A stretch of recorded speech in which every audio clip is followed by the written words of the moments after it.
Chers internautes de Com TV Business, chers auditeurs de Com FM Radio Vision et vous qui nous suivez sur toutes nos plateformes digitales Facebook, X, Instagram et YouTube, bienvenue à ce plateau spécial. Nous sommes au sein du CICES, le Centre international du commerce extérieur, qui abrite cette 33e édition de la Foire internationale de Dakar. Et pour ce plateau spécial, nous avons l'honneur d'accueillir professeur Mortale Gueye. C'est le directeur de l'ITEA, l'Institut de technologie alimentaire. Alors, professeur Gueye, bonjour et bienvenue à ce plateau. Bonjour, madame. Je rectifie, c'est Momar. Momar Tale Gueye. Voilà, merci. Alors, M. Gueye, aujourd'hui, on célèbre justement à cette FIDAK la journée du Sénégal. Que vous inspire cette journée déjà avant d'entrer dans le vif du sujet?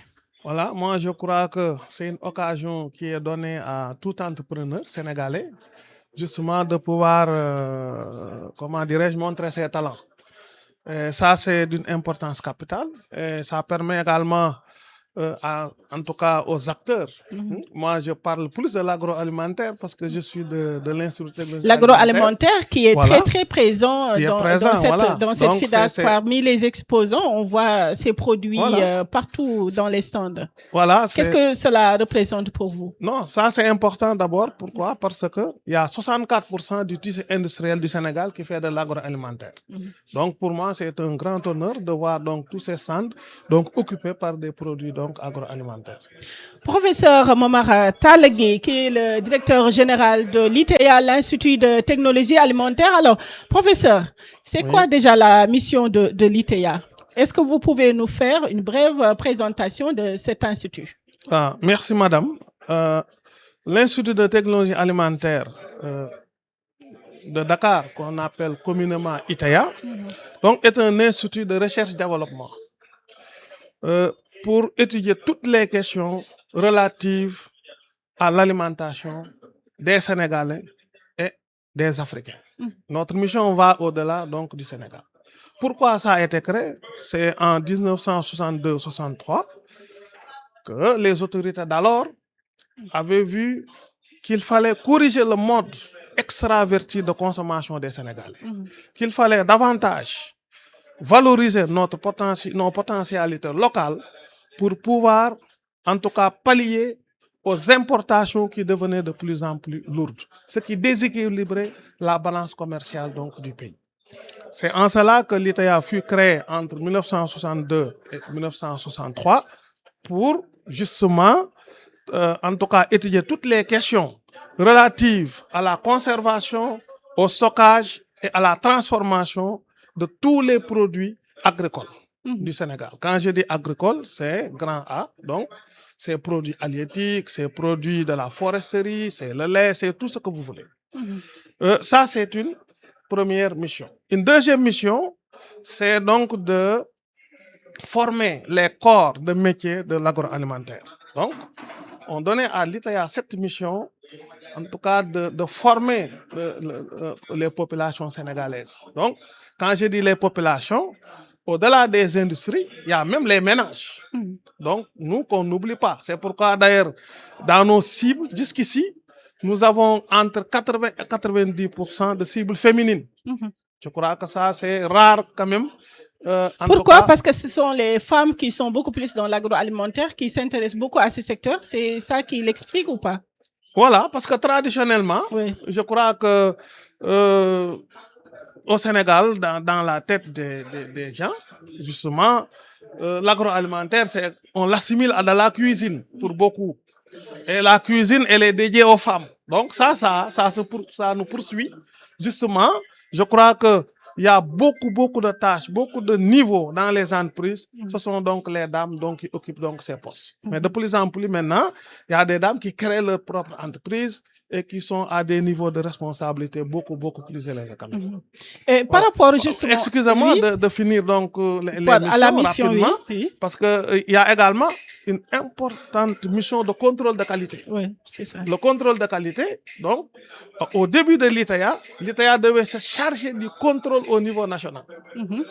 Au niveau national, pour les importations, les exportations, l'ITEA avait une lourde charge, donc en tout cas, d'accompagner en tout cas les entreprises, mais également le pouvoir étatique, donc pour tout ce qui rentre dans le pays par rapport donc à leur conformité avant que les populations, en tout cas, ne puissent les consommer. Donc, je crois que une autre mission, c'est en tout cas une dernière mission, c'est l'accompagnement, la formation. L'accompagnement, la formation, l'incubation. Peut-être plus tard, on va revenir sur l'incubation. Et nous restons, professeur, nous restons sur le contrôle qualité qui fait partie de vos missions. C'est ce que fait actuellement l'ANAQ ou bien? Voilà, l'ANAQ le fait. C'est une mission qui leur est dévolue. D'accord. L'ANAQ, mais l'ITAIA également fait le contrôle de qualité. Nous avons des laboratoires accrédités, donc, qui montrent notre, comment dirais-je, le fait que l'ITAIA est habilité donc, par les organismes internationaux, en tout cas, qui s'occupent, en tout cas, de voir si en tout cas un institut, un laboratoire est apte à faire les analyses convenablement sans qu'on puisse contester donc ces résultats. Il y a des normes ISO 17025 notamment qui en tout cas fait en sorte que qu'un laboratoire, dès qu'il est accrédité à cette norme, donc a en tout cas comment dirais-je, a toute la latitude en tout cas de montrer à suffisance que je dirais que mon laboratoire donne des résultats qu'on ne peut pas contester du tout. Et justement, par rapport au contrôle sanitaire des aliments, comment est-ce que vous le faites? Quel est le processus? Est-ce que vous attendez que l'entreprise vient ou le ménage vient, ou bien c'est au sein de l'ITEA qui fait la démarche pour contrôler justement les produits alimentaires? Comment voilà. Ça marche, le processus? Voilà. Ça, je dirais que par rapport à ce processus, je fais deux parts de la chose. Une part, c'est par exemple le contrôle que les tiers viennent nous confier. Souvent, ce sont des entreprises donc, qui viennent. En tout cas, ce sont des Sénégalais qui veulent exporter, etc., qui ont besoin, en tout cas, d'analyse qualité, oui, qui leur permettent donc d'avoir souvent un certificat. Ça peut être un certificat, par exemple, que la DPV délivre, etc. Par exemple, le cas spécifique de l'aflatoxine est assez important dans la mesure où l'ITAIA a le seul laboratoire accrédité sur l'analyse des aflatoxines dans toute l'Afrique. Donc, ce qui fait que si vous voulez exporter et qu'on vous exige, en tout cas, comment dirais-je, des tolérances données par rapport à des niveaux d'aflatoxine, vous êtes contraint donc de venir. Vous venez donc nous voir, on fait les analyses, on vous délivre le bulletin, après vous continuez votre processus pour avoir ce que vous voulez en tout cas. Deuxième chose, c'est la recherche en tant que telle. Parce qu'également, on a des programmes de recherche à travers donc des projets. Et ces projets nous permettent en fait de faire de la science, donc d'innover, de faire de nouveaux produits. Et ces produits-là également, quand on les met au point, doivent être accompagnés par des analyses qualité, donc qui attestent donc justement, en tout cas, de la bonne qualité de ces produits. Excusez-moi de la répétition, mais j'ai pas d'autres mots pour dire la qualité. Voilà. Mais professeur, la remarque ou bien le constat est que malgré tous les efforts que vous êtes en train de faire dans le domaine de la recherche, dans le domaine de la technologie alimentaire, l'ITEA n'est pas connu du grand public. Est-ce que c'est vous qui le voulez ainsi ou bien il y a une sensibilisation, une communication qui manque derrière? Voilà. Moi, je crois que on l'acceptait, c'est notre péché mignon, mais c'est lié au fait que voilà, les moyens nous manquent. Oui. Les moyens nous manquent. Donc, on fait de notre mieux, on participe aux foires, on participe, comment dirais-je, aujourd'hui, les réseaux sociaux, on essaie également de les investir. On fait ce qu'il faut pour essayer en tout cas d'impacter le plus donc, sur les populations par rapport à notre visibilité. Oui. Mais je reconnais que c'est un vrai chantier donc, pour l'ITEA de devoir se faire connaître davantage au Sénégal et notamment dans la Et sous-région. présentement, là où nous parlons, vous êtes en train de mettre en place un incubateur grandeur nature. Alors, est-ce qu'on peut avoir le lien entre cet incubateur-là avec les résultats de recherche que vous êtes en train de mener sur l'incubateur? Voilà, c'est une excellente question, justement. J'avais dit tout à l'heure qu'on va reléguer une question sur l'incubation parce qu'elle est d'une importance capitale. Oui. Il faut comprendre que, de façon générale, l'ITA procède d'une façon donnée. C'est quoi? C'est s'investir dans une recherche pilotée par la demande. Donc, on ne se lève pas pour souvent nous hasarder à faire du n'importe quoi. Parce qu'il y a les moyens qui manquent et tout. On fait focus sur une demande donnée. Et cette demande-là nous permet donc de travailler et de sortir des résultats. Ces résultats, souvent, qui sont des innovations pour beaucoup d'utilisateurs, ces résultats, donc, ne servent que si, justement, il y a un transfert qui se fait. Et d'habitude, on le faisait au niveau des ateliers, au niveau des laboratoires, et c'était exigu. Il fallait faire le contrôle de qualité pour les tiers. Il fallait faire la recherche en tant que telle. Il fallait faire le transfert de technologie. Donc, et incuber donc certaines entreprises donc, qui devraient en tout cas recevoir nos technologies. On s'est dit, non, écoute, ça ne peut pas prospérer. Donc, vous ne pouvez pas faire, en tout cas, comme vous le dites, impacter véritablement si on reste donc dans ces limites extrêmement exiguës. C'est dans ce cadre que, à la suite, en tout cas, de l'intervention extrêmement appréciée de l'ITA dans le cadre du programme PDCH, qui est le programme de renforcement des compétences en entrepreneuriat des jeunes donc, et des femmes, que la banque, vu les résultats de l'ITA, a décidé donc justement, la Banque africaine de développement, de nous aider à, en tout cas, construire un incubateur. Et justement, on avait un terrain en face de l'ITA qui fait 1445 mètres carrés. Et ce terrain, donc, aujourd'hui... Et quel est le taux d'exécution actuellement? Par rapport, donc, je crois qu'on peut valablement dire 80 à 85%. Le chef de chantier nous disait que dans les 3 mois de mars, on devrait finir. Donc, maintenant, on verra s'il y aura d'autres... quoi. Mais bon, je sais que ça a duré, mais maintenant, c'est vraiment en droite ligne. On est en train en même temps de lancer les équipements pour ne pas attendre la fin donc de la construction de l'incubateur pour donc en tout cas penser à mettre des équipements. Je disais que justement maintenant l'incubateur, qu'est-ce que ça va permettre? Ça va permettre de tester donc grandeur nature les résultats donc de l'ITA et de le faire des transferts. D'accord. Mais pas seulement ça.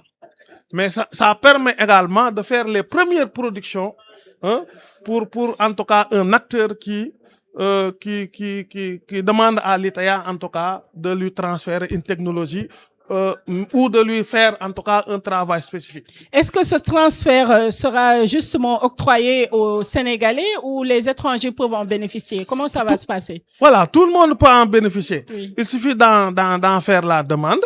Par exemple, il y a 2 ans, 3, on a travaillé pour quelqu'un qui est venu, par exemple, nous demander de lui faire une boisson énergisante à base, par exemple, de bissap avec d'autres ingrédients. Ce qu'on a réussi à faire. Maintenant, une fois qu'on le fait, maintenant, ça dépend de lui. Lui, il est parti avec sa formule. Si l'incubateur était là et que c'est un Sénégalais, on peut lui faire les premières productions. Et pourquoi c'est important? Parce que cela lui permet de tester son marché. Oui. Et c'est important aussi dans la mesure où l'ITA dispose maintenant d'un laboratoire d'analyse sensorielle qui permet justement d'apprécier comment les consommateurs en fait trouvent votre produit.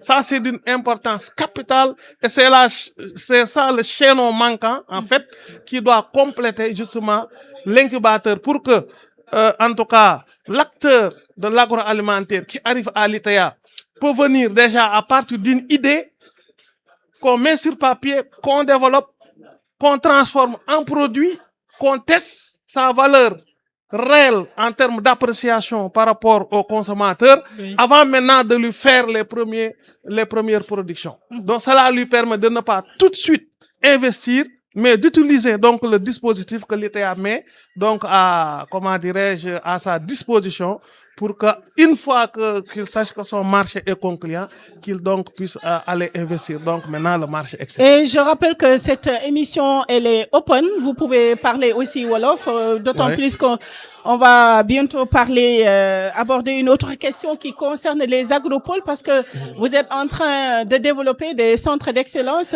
Professeur Gueye, ma wax ko ci Wolof, yéen a ngi tabax ci agropole yi ay centres d'excellence yoo xam ni peut-être da ngeen di jàppale entreprise yi nga xam ne ñooy installé wu foofu pour ñu saytu produits yi nga xam ne bëgg nañ ko transformer sur place balaa ñu koy dugal ci marché bi.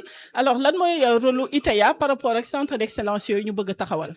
waaw foofu dama lay gërëm ci question boobu ndax loolu dafa am solo xam nga boo xoolee tey Sénégal nga xool budget Sénégal nga xool suñ budget ministre industrie commerce dañ ko multiplier bu baax a baax. je crois daaw par 3. loolu li ko waral mooy agropole. gis nga keroog suñ président demoon na Adéane Ziguinchor man maa nga fa woon. parce que li waral loolu mooy dan gis ni bu gëstu amul innovation amul produit yu bees du am. bu transfert de technologie amul donc innovation tamit kon du am entreprise fan nekkoon la ni nekk lan mooy li bon ci loolu mooy concurrence bi bu ñëwee da lay bale nga daanu fale kon ñu gis ni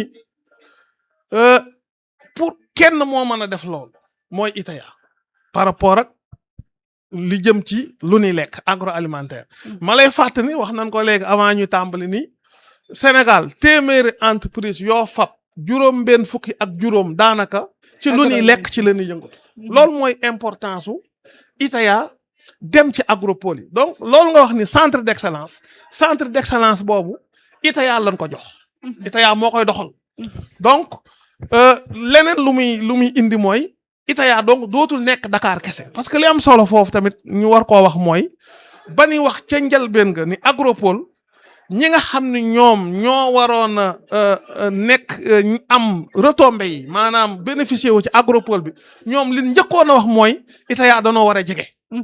sunu ITEA jegewul kan moo ni defal analyse yi kan moo ni encadré kan moo ni formé kuy def transfert te kuy incubé. loolu ca njëlbéen nga ñu intégré woon ko waaye desoon na bu baree bari. bi nga xamee ni. bu dee bu agropole sud bi moom. c'est déjà effectif signé ngeen. voilà signé nañ même centre bi signé convention bi signé nañ ko. d'accord donc day permettre comme ISRA ni mu nekkee ci yeneen gox yi nga dem Saint-Louis gis fa ISRA gis ko Thiès ainsi de suite léegi ITEA dootul nekk Ndakaaru kese donc dañuy am ITEA Ziguinchor à travers l'agropole. dan centre bi dañ koy am fële dañ koy am. léegi li may wax foofu rek mooy que ni. li tax ñu jox ñu agropole yi mooy comme tudd nga léegi sunu incubateur tey sunu incubateur boobu dafay am solo. ci jeexitalu agropole yi. foofu la ñuy njëkkee def production bi. xam nga am nañ fa ay laboratoire ci kii bi ci ITEA bi ci agropole yi. am nañ fa laboratoire de microbiologie bu mag am nañ fa laboratoire buy def bépp xeetu chimie tamit mais tamit dañ fa am ay hall de production yooyu dootul nekk rek ñëw waa ji di la wax nga naan ko recherche non recherche bi dafa am fu ñu koy defee foofu li nga xam ne mënuñu ko mottali wala yeggu ñu indi ko Dakar buñ ko indee Dakar dañ koy tester ci incubateur bi comme ni ma la ko waxoon ba nga xam ne waa ji nga xam ne moom def na commande am ci agropole bi moom dañuy ñëw indil ko un produit tout fait fekk na testel nañ ko marché am defal nañ ko lépp. léegi buñ ko joxee moom production am lay def moom di commencer di génn di jaay. leneen li ci nekk mooy waxoon naa la contrôle de qualité mooy laboratoire yi ma la wax noonu. donc ITEA day nekk ci wetam. yaa ngi dégg bu ko incubé tamit da koy contrôler la nga xam ne moom moo koy def ba nga xam ni bu taxawee am na benn guichet unique boo xam ne yeneen structure yëpp nga fa bu ko ITEA joxee bulletin rek dañ koy tegal cachet mu am franc mu génn man dem jaay. mais loolu nan ngeen koy defee ndax day nekk lu gratuit ndax day am benn contribution bi kii bëgg ñu incuber ko wala ku bëgg ñu saytul ko contrôle qualité aliment bi nan lay demee. exactement loolu ndax am na payoor. waaw dina am payoor du mën a ñàkk. parce que entreprise tamit dañ fa dugg ñoom pour ut xaalis léegi ñaata la ñuy jël ci loolu waxaguñu ko définiraguñu ko dinañ ca yegg mais li ma la bëgg a wax mooy Italia liggéey bu njëkk ba Italia moo wër Casamance gi yëpp fu unité am ci Casamance Italia teg na fa tànkam xool foo toll lan nga am ci équipement lan mooy sa soxla ndax mën na laa sélectionné ci phase bii wala déet loolu liggéey boobu Italia moom la njëkk a tàmbalee. bi mu ko defee ba pare mu ñëw indi ko def ce qu'on appelle rapport diagnostic boobu. boog ñu ñëw joxe ko après nag joxe ñun suñu recommandation parce que agropole bi centre d'excellence ba xaajul woon a mel nii. ñun d'ailleurs suñu recommandation tax na sax ba gars yi tegaatoon 2 milliards pour ñu mettre ko en conformité avec liñ leen wax ni leen nii la war a mën a demee. parce que bunt yi sax ban fa soog a dem buntu néeg la woon. d'accord waaw. mais professeur fii Sénégal bëri na ay produits quand même yoo xam ni ñu ngi koy defaree fii mais sénégalais ba léegi appropriation bi ci waroon amu ko xëy na dañuy jàpp ni produit importé bee gën a baax moo gën a cher mais terewul pourtant ñu ngi def promotion made in Sénégal tout le temps à travers le ministère de l'industrie et du commerce. gis naa ni yow tamit kuy def promotion made in Sénégal surtout riz de la vallée bi. alors produit yooyu nga xam ne ñu ngi koy defaree fii ci Sénégal li bëri di yàqu muy des pertes post récolte yu bëri yu jéggi dayoo. alors lan moo nekk taxawaayu ITEA ba nga xam ne dinañ wéy di saytu produit yooyu ba nga xam ne dinañ compétitif sur le marché international. mais aussi ñuy jël di ko transformer jaarale ko ITEA ba nga xam ni production bi yëpp dinañ ko transformer sur place. jaay ko sur place ba li nga xam ne valeur ajoutée bi dina yokk. li nga ma laaj loolu la nguur gi comprendre. ni lu bëri day yàqu. tey xoola tey bu ñuy wax ni dañuy jaay mango Sénégal mango Casamance daanaka bokku ci. te pourtant potentiel bu doy waar moo fa nekk. nga produit boo fab bu mu mën a doon ITEA da ciy liggéey muy lu jëm ci jën lu jëm ci coquillage lu jëm ci yàpp lu jëm ci meew lu mën a doon yooyu yëpp ITEA da ciy liggéey. léegi dañuy romb foofu di liggéey mam ci lu tubaab di wax coproduit. tey fi mu toll dama lay jox rek benn misaal. tey boo demee fab orange Casamance. nga jël orange bi nga xolli ko sànni xollit bi gis nga xollit boobu nga sànni. huile essentielle yi nga ciy tiire prix moo gën a fort juróomi yoon orange bi nga jaay. bi ngay lekk ñaar fukk dërëm. kooku ITEA inventé na benn distillateur boo xam ne mooy tax ba muy agrume bu mën a doon. léegi au lieu ngay sànni xollit yi boo gisee sunu mbokk ñiy jaay orange yi. boo seetloo léegi dañuy préféré di ko xolli di la ko jaay parce que am na ñu koy jënd si mais dañ koy exporter. dañ koy weer bu woowee ñu exporter ko. alors que mën nañ ko def lan. waaw donc tey fi mu toll nii am na ñoo xam ne ITEA defar da ci ay premier prototype yoo xam maye na ko jaayuñu ko dañ koo maye pour filière bi jàpp. am na koo xam ne fii mi ngi fii ci kii bi léegi day defar ay huile essentielle mi ngi am ay commandes des États-Unis et tout. parce que huile essentielle yi ñu fi utiliser yëpp fii c'est des huiles synthétiques ñun naturel lañ wax. naturel mooy da nga koy jëlee Casamance da nga koy jëlee Fouta feneen ak feneen muy tey kii bi citron bi mën nañ ci am xaalis bu dul ci. joxe nga exemple xollitu agrumes yi. waaw est-ce que ITEA am na yeneen produit yu mu développé yoo xam ne ñun xamuñu ko woon di par exemple mën nañ ñàkk xam sax tax na. ñu koy sànni wala peut-être di ko maye. alors que am na valeur est-ce que mën nga ñu ci citer. bëri na gis nga tey ITEA moom dafay liggéey ci askan wi li mu bëgg xam nga nee naa la woon ci tubaab recherche pilotée par la demande mais ñun tamit dañuy xool des fois ni fii kat gis nañ ni nit ñi bëgg nañ ko par exemple tey café Touba gis nga ni mel ci dëkk bi. café bi ITEA def na ko ba mel ni Nescafé nga xam ne da ngay def sa ndox yëngal. mu nekk ay stig yooyu. waaw technologie boobu am nañ ko. dama lay jox benn exemple. boo xam xam nga dafa am lu nu wax ci meewu gileem. ci ay bienfait yu mu am. benn waay mos na ñëw seet si ñu daal di ni moom day dafa bëgg meewu gileem ñu defal ko pëndax. ñu defal ko pëndaxu meew. suufu meew poudre. ñu liggéey ci ay 6 mois jox ko pëndax bam ni macha allah. après amul xaalis. pour continuer loolu tamit problème mu ITEA la. parce que ñi ëpp ñi ni seet si. seen poos moom li ci nekk poos bi day sant Seck. waaw loolu tamit mu nekk problème bu mag a mag a mag. mais professeur foofu dama ciy taxaw. parce que yéenay gëstu yéenay gis résultat yéenay xam lan la marché bi soxla. waaw est-ce que bu ngeen gisulee ngeen développé benn produit. ngeen xam ne lii. Sénégalais bëgg nañ ko mais gisu leen investisseur bu ñëw jël produit boobu pour développer ko. est-ce que yéen en tant que chercheur. may na leen ngeen jël développer produit ba pare ngeen investir ci même produit boobu est-ce que yéen am ngeen prérogative boobu. loolu. boo demee ci institut de recherche yi loolu dafay am. mais ñun ñi ngi jëm si foofu mais day doon loo xam dañ koy encadrer. parce que même boo développé woon sa yëf et tout am na loo xam doo ko ci mën a jéggi te li ñuy bañ tamit mooy ngay concurrencer acteurs yi. yaa ngi dégg moo tax tey dañ lay ci structure yu bari dañ lay may yow boo amee brevet muy indil kër gi xaalis ñu ne la comme que yaa ko créé boo ko créé loon du am. lii kat dañ la ko ci jox. d'accord di nga ci am pourcentage. voilà loolu dinañ ko ñi ngi ci dinañ xool lan la ñuy proposer conseil d'administration pour mu accorder ko parce que tamit nit ñi buñ ci gisul seen bopp téye leen du yomb. loolu tamit dafa nekk beneen aspect. beneen aspect. waaw beneen aspect tamit professeur mooy gis nañ ni ITA chercheurs yi ñu bëri ñu ngi découragé de ñu ngi dem di laajte peut-être alignement entre. Comme ni ñu koy gisee ci université yi ni ñu koy gisee ci ISRA ñu aligner leen même salaire même condition de travail même condition de recherche ak ITA mu mel ni loolu ba tey amul lan nga jàpp ni moo indi inégalité boobu bu fekkee mën nañ ko tuddee inégalité. waaw inégalité bi li ko indi rek mooy force yi bariwunu ISRA bariwunu mais li ñuy liggéey am na njariñ goo xam ni te li am solo mooy ku ne war ngaa xam ne tey. compétence égale valeur égale salaire égal.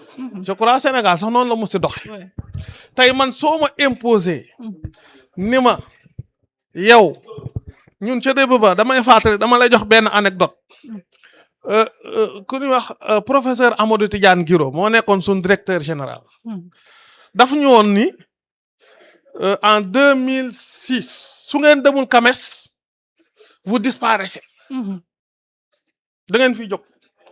man ko mais DG CAMES boobu ngay wax mais buñ fay dem tamit la ngeen jox ñee da ngeen ñu koy jox. man booba délégué laa woon ma dem sama bureau toog ni waa mais man li mu wax lan laa ci perte parce que su ma ko ragalee rek c'est parce que xëy na man mënuma rivaliser ak ñooñu. man maa njëkk a dem ci système agroalimentaire ak agricole CAMES man 2009. ISRA topp ci 2010 ñu évoluer jógee chargé de recherche mooy maître assistant dem maître de recherche mooy maître de conférence bu njëkk amuñu woon droit di encadrer ay doctorat fi mu toll man encadré naa doctorat yoo xam ñu ngi jàngale ci université Sénégal yi dem professeur titulaire mooy directeur de recherche kon kay am naa droit la ñuy jox kee ma laaj ko. parce que fan koon évaluer lan ma évaluer liñ ko laaj lan ma laaj am luñ ca teg parce que ñoom CAMES enseignement ko taxoon a jóg. mais am ngeen ci yaakaar ak ministère bi foofu la ñuy tëjee parce que temps bi ñu joxoon jeex na tàkk est-ce que am ngeen yaakaar changement dina am ba chercheurs sénégalais yi nekk ci université yi di liggéey ITA ñu mën leen retenir ñu continuer di am nañ ko ci bu baax a baax te du ma ko yemale sax ITA mu nekkaale sa dernier mot. waaw ma ne am nañ ko ci bu baax a baax te du ma ko yemale ITA bu ma li may waxal ITA moom laay waxal ISRA. d'accord parce que may ma 30 secondes rek parce que loolu bu amul gis nga ñun former un chercheur bu taxaw day laaj ay fukki at ak juróom kooku bu ko salaire rek taxee dem université mu yor crème di jàngale leneen loo xam ne loolu tax ko woon a jóg te fam bàyyi turu boobu il faut fukki at ak juróom pour kan moo si perte état mooy perte voilà. Alors waxtaan bi fii lañ koy yamale mu nekkoon directeur général bu institut de technologie alimentaire ñu gën ko xam ci ITA di professeur Momar Talla Gueye moom lañ doon dalal ITA bokk ci service ministère de l'industrie et du commerce di ko gërëm bu baax ci ñëwam fii di gërëm Issa Dial ak toute l'équipe de la régie di Amadou Dia di Babacar Dione di leen jaajëfal yéen ñu doon déglu ak di ñu seetaan di leen jox rendez-vous si yeneen plateau spécial fii ci fanweer ak ñetteelu foire internationale bu Dakar. Voilà, merci.